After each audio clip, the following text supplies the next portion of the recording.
Surajit, unique hair cut studio থেকে। আমি Sodepur branch থেকে বলছি। তো দুজনে মিলে এসেছেন, যিনি নিউ ইয়র্কে থাকেন। তো স্যারের ফ্রেন্ড হন।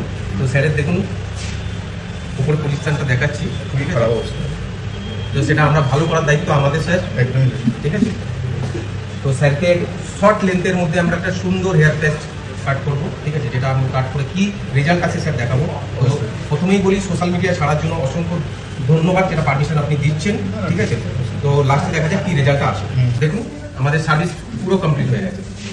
তো স্যারকে আমরা দিয়েছি একটু ব্রাউন টোনের কালার পেঁয়াজ, কারণ হচ্ছে স্যারের ন্যাচারাল হেয়ারটা পুরো লাইট ব্রাউন। তো দেখুন ফিনিশিংটা একটু দেখে বলবেন, একদম লাইট ওয়েটের পেঁয়াজ। স্যার কেমন লাগলো আমাদের সার্ভিস? না, service is very good, excellent service.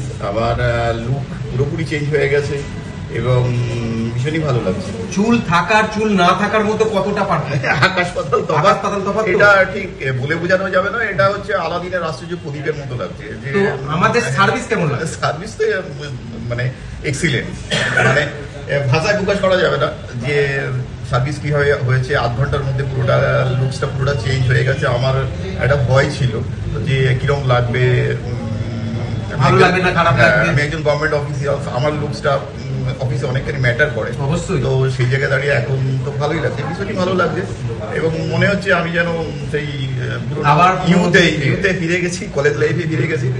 তো thank you Surajit, excellent, most welcome sir. আপনি যে এই সুন্দর ভিডিওটা, আপনার সুন্দর ফেসটা যে আপনি সোশ্যাল মিডিয়ায় ছাড়ার জন্য যে আমাদের পারমিশন দিয়েছেন, এর জন্য অসংখ্য অসংখ্য ধন্যবাদ স্যার আপনাদের। না, আমি যেটা করলাম আমার অভিজ্ঞতা, আমি একদম ভয়ে ছিল যে আমি করবো না বা এরকম ইচ্ছেও ছিল না, কিন্তু এখানে আসার পর I have already change my mind এবং পুরোটা দেখার পর ঠিকই আছে। It's a very good decision in my life. তো সুরজিৎকে অসংখ্য স্যার। আপনি জানেন না আপনারা যে এই ভিডিওটা সোশ্যাল মিডিয়াতে ছাড়ছেন কত লোক ইন্সপায়ার্ড হবে।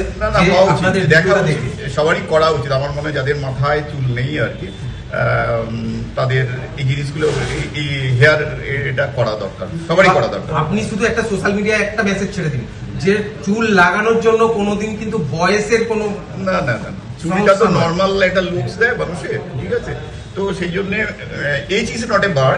চুলটা যে কোনো বয়সে যখনই লাগানো যায়, 50 বছরেও লাগানো যায়, 60 বছরেও লাগানো যায়, 40 বছরও লাগানো যায়। আজকাল তো 20 বছর বয়সে অনেকে চুল 18 বছর 19 বছরের ছেলে মেয়েদের আমরা লাগানো উচিত, সবারই লাগানো উচিত। 18 বছর বয়সে যদি কারো চুল চলে যায় সে একটা হীনমন্যতায় ডিপ্রেশনে চলে যাচ্ছে, ঠিক আছে। তো সেই জন্য আমার মনে হয় এটা দরকার, এটা করা দরকার সবারই। Thank you so much sir আপনাদের।